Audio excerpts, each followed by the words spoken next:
Ah bon sang. Oh bon sang. Non mais c'est que j'ai quand même fait cette vidéo à plusieurs reprises. Non mais je perds pas la boule, j'ai déjà parlé du network, des partenariats, etc. Cependant, il y a quelques temps, j'ai parlé de mon network, des droits d'auteur, etc. Et du coup, vous avez été assez nombreux à me dire, est-ce que tu peux nous expliquer la différence entre ton network, les droits d'auteur et tout ça.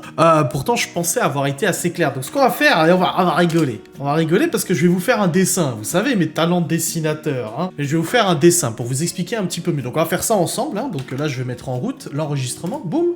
C'est bon, c'est en route. Je crois, je ne crois pas. N'arrive pas. Ah là, c'est bon, il est en train d'enregistrer. Donc, il y a plusieurs choses à prendre en compte sur YouTube. Il y a les revenus. Attention, attends. On va s'atteler sur le dessin. On va s'atteler sur le dessin, d'accord? Alors, nous avons Monsieur Adrien, qui est ici présent. Donc, je me représente. Hop, hop. Les petits pieds. Voilà. Qui fait du contenu sur Internet. Monsieur Adrien, si se nommé Adrien YTB, je vais pas l'écrire complètement, mais c'est Adrien, il produit du contenu sur la plateforme YouTube. Donc YouTube, c'est ici, YTB. Voilà, je produis du contenu sur YouTube. Ce contenu sur YouTube va générer de l'argent par ses vues. Ça veut dire qu'en fait, pour 1000 vues, j'ai un certain montant, sachant que toutes les vues ne sont pas monétisées. Quand t'as une vidéo, 100% des vues ne sont pas monétisées, mais t'as une partie qui est monétisée et ces vues te rapportent de l'argent. Si tu mets une pub au début, pendant la vidéo, et ça rapporte beaucoup, ou à la fin. Là, c'est ce qu'on appelle les mid-rolls.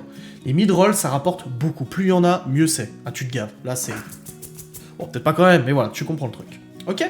Donc ça, c'est Monsieur Adrien qui crée du contenu sur YouTube. On va faire une petite caméra ici, regarde comme ça. Voilà. On croirait une théière, mais c'est pas grave. Adrien crée du contenu sur YouTube et génère de l'argent en masse. Non, je rigole, c'est pas vrai. Mais il génère de l'argent, d'accord? Donc ça, cet aspect-là, en fait, à la base, c'est Google qui gère cet argent. Normalement, c'est Google, ok? Donc je vais marquer Google. Normalement, Google s'occupe de cet argent et Google, après, reverse à Monsieur Adrien l'argent, ok? En prenant un petit pourcentage, ok? Donc voilà. Sauf que, en plus de l'argent que tu génères, il y a aussi ce qu'on appelle des droits d'auteur qui vont ici et qui sont gérés par la SACD, la SCAM, etc. Donc tu as plusieurs sociétés comme ça qui gèrent en fait ces droits d'auteur. Ces droits d'auteur, c'est comme un chanteur qui touche des droits sur la SACEM, etc. Tout créateur sur YouTube qui est enregistré auprès de la SCAM ou de la SACD peut toucher des droits d'auteur. C'est un paiement qui est versé par l'État ou des organismes, etc. qui est soumis à prélèvements sociaux, etc. Sachant que par exemple, si YouTube, enfin Google reverse à la SACD ou à la SCAM 1000 balles, tu vas peut-être toucher 300 balles dessus. Il y a vraiment un très gros morceau de revenus enlevé, ok? Ça, c'est ce qu'on appelle les droits d'auteur. Donc ça, c'est l'argent YouTube, donc c'est les vues. T'as les droits d'auteur, donc je vais marquer auteur, voilà. Et ensuite, tu as les partenariats. Donc ça, c'est les sponsors. Donc c'est quand t'as quelqu'un qui veut que tu fasses un partenariat. Alors là, je parle que de YouTube, mais ça peut être pour Insta, machin et tout ça. Voilà comment tu génères de l'argent sur YouTube, c'est par les vues, par les droits d'auteur ou par les sponsors. Voilà, il y a 3 manières de générer de l'argent. Il y en a d'autres aussi, mais je vais pas tout vous détailler. Mais en tout cas, c'est les 3 manières principales de gagner de l'argent. Donc moi, Monsieur Adrien qui crée du contenu, en fait, avant, c'était Google qui me versait mes vues. La SACD, la SCAM, tu peux le faire tout seul, mais moi, c'est mon network qui le gère. Et pour les sponsors, ça peut être soit le network, soit d'autres choses. Voilà, je vais vous expliquer. Au niveau du pourcentage, moi, je ne travaille plus avec Google. Enfin, je travaille indirectement avec Google, c'est mon network. Donc le network, on va mettre un grand N. Le network s'occupe de quoi? Il s'occupe en fait de récupérer tes revenus, de prendre un pourcentage dessus et de te les reverser tous les mois. Sous facture, etc. Tu vas me dire pourquoi tu utilises un network alors que Google fait la même chose. C'est vrai que Google fait la même chose, mais l'avantage du network, c'est que tu peux avoir des facilités administratives derrière. Par exemple, j'ai un problème avec une vidéo, j'ai une contestation pour droit d'auteur ou quoi que ce soit, je contacte mon network qui sera suffisamment compétent, même juridiquement, pour résoudre le problème. Plein de petites choses comme ça. D'ailleurs, il faut que je fasse sa facture. Je viens d'y penser. Merci de m'y faire penser. Je fasse la facture de mon revenu de ce mois-ci. Bref, je disais, du coup, le network, en fait, s'occupe de toute ton administration vis-à-vis de YouTube. Tous les conflits que tu peux avoir sur YouTube, tous les problèmes, toutes les améliorations de chaîne, ils te donnent des conseils, ils ont des logiciels qui leur permettent de t'aider à augmenter ton audience, tes revenus, tout ça. Vraiment, t'as un gros packaging. Alors, certains diront que ça ne vaut pas le pourcentage qu'ils te prennent. Je ne dirai pas combien de pourcents ils prennent, mais certains diront que ça ne vaut absolument pas le pourcentage qui est du coup pris par le network.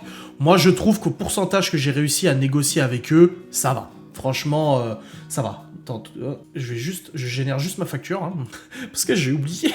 Il fallait que je l'envoie au plus tard aujourd'hui, donc hop. Ah là là, quelle tête en l'air, j'ai complètement oublié. Donc oui, je disais, en fait, le network, il s'occupe de plein de choses pour toi. Il y a des gens... Alors moi, par exemple, le network s'occupe aussi de tout ce qui est droit d'auteur, SACD et scam. Clairement, j'ai essayé de le faire tout seul. C'est vraiment le bordel et tout ça, à gérer les contrats, Enfin, il y a tout ça, c'est le bordel à gérer. Du coup, j'ai préféré laisser mon network s'occuper de ça. Donc moi, actuellement, vis-à-vis de ma chaîne YouTube, mon network s'occupe... Attendez, j'envoie juste le... moi, actuellement, mon network s'occupe de prendre mes revenus, de prendre un certain pourcentage dessus, de me les reverser. Il s'occupe de toutes mes contestations de droits d'auteur, etc.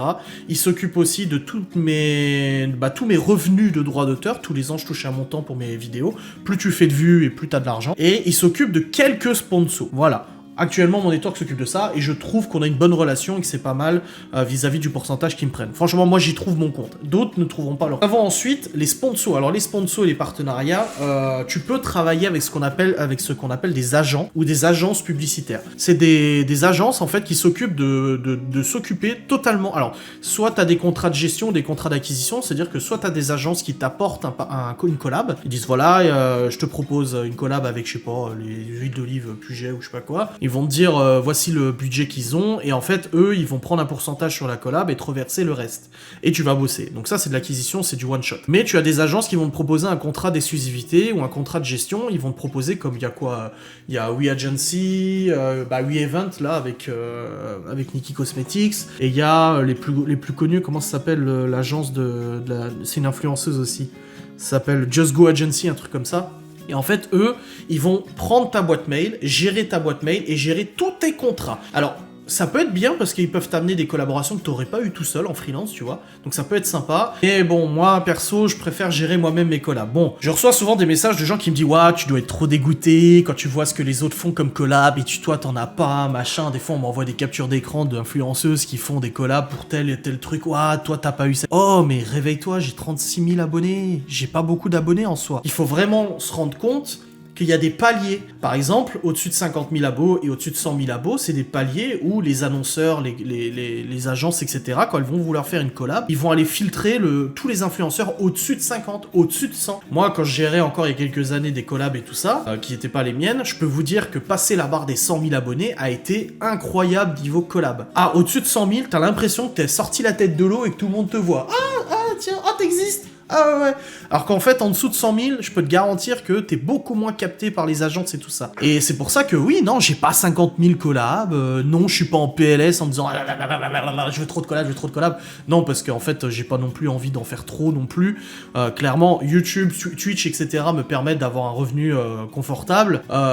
Oui, bien sûr que je dirais pas non à un peu plus de revenus pour mettre de côté, pour pouvoir planifier peut-être des projets un peu plus gros, des choses comme ça. Cependant, si c'est pour devenir un panneau publicitaire, comme je l'ai déjà dit, ça m'intéresse pas. Voilà, là aujourd'hui j'ai fait la pub d'un aspirateur, j'étais trop content, moi j'adore les aspi, puis je trouvais ça sympa. Bon après c'est dommage que ça soit le 3e aspi, mais j'étais très content. Là j'ai eu un matelas à 1000 balles gratos quoi, vous vous rendez compte, à 36 000 abonnés, je suis une petite merde sur YouTube et j'ai eu un matelas à 1000 balles, et en plus de ça je suis payé, en plus des 1000 balles tu vois. Je trouve ça ouf quoi. Donc voilà comment se décompose la gestion d'un network. Donc un network n'est pas une agence, mais un network peut faire office d'agent. Par exemple le network où je suis commence à développer son pôle network, son pôle sponsor, où ils commencent à me proposer. J'ai déjà bossé 2 fois avec eux, j'ai fait 2 collabs avec eux, c'était Norpass et puis un autre, ça s'est très bien passé, et puis en plus de ça, le paiement il se fait sur ma facture de mes revenus YouTube, donc tu vois, t'as pas besoin de faire 2 factures et tout, et puis ils te connaissent bien, ils connaissent tes stats, donc ils savent te vendre auprès de l'annonceur, et je trouve ça vraiment sympa. Mais généralement, les collabs et tout ça se passent largement en dehors des networks. Tu peux avoir un network et une agence qui s'occupe de tes collabs. Comme tu peux avoir un network qui fait aussi office d'agence, comme tu peux avoir un network qui fait pas du tout agence, ou une agence qui fait pas du tout network. Vraiment, c'est des entités totalement différentes. Voilà, t'as les networks, les agences, qui sont totalement différents, même si ils peuvent être amenés à faire la même chose. Ça peut arriver, ça peut arriver. Mais voilà, moi actuellement, en tout cas sur YouTube, je suis rattaché à un network qui gère mes revenus YouTube, mes revenus de droits d'auteur et qui me propose quelquefois des sponsors. Et en parallèle, il gère aussi mes contestations, il gère aussi mes performances et il me propose 2-3 petits trucs, voilà, pour améliorer mon audience. Et derrière, je ne travaille avec aucune agence publicitaire de manière exclusive. J'ai plusieurs agences avec qui je bosse régulièrement. Par exemple, l'ASPI, ça fait 4 fois que je bosse avec eux, que ça se passe très bien. On travaille sur du long terme avec eux. On s'est mis d'accord sur un tarif. Ils m'ont dit, voilà, je veux bosser avec eux pendant tant de temps, avec vous pendant tant de temps, si votre tarif ne change pas. J'ai dit, ok, on reste sur cette base, qui est un tarif inférieur à ce que je propose, à ce que je demande normalement pour des vidéos YouTube, mais qui est quand même très bien, et en plus j'ai un produit gratuit à chaque fois. Donc la dernière fois c'était un distributeur de savon, cette fois-ci c'est un aspirateur à 250 balles, quoi, 300 balles, tu vois. Donc ça dépend des fois. Donc c'est comme ça des confiances qui se mettent avec des publicitaires, avec des agences, mais c'est vrai que moi je suis pas super intéressé pour donner la gestion complète de mes boîtes mail, de mes collaborations et tout à quelqu'un. J'aime bien avoir une main dessus, j'aime bien savoir ce que je fais, où je vais et comment je le fais. Enfin voilà, je préfère largement fonctionner comme ça. Peut-être que j'aurai plus de collabs si je travaille avec une agence, peut-être, je sais pas, mais voilà, je préfère gérer moi. Donc j'espère qu'en tout cas ce schéma vous aura quand même un petit peu aidé dans votre compréhension de ce qui est YouTube, comment fonctionnent du coup les networks et tout ça. Donc voilà, le network est une société à part entière qui gère tes revenus et tes droits d'auteur, mais aussi tes contestations et tes problèmes vis-à-vis de YouTube. Et une agence, c'est quelqu'un qui gère tes collaborations, qui te propose des nouveaux contrats, etc., etc. Voilà. J'espère que cette vidéo vous aura permis de comprendre un petit peu mieux, même si j'ai l'impression d'en avoir déjà parlé 50 fois.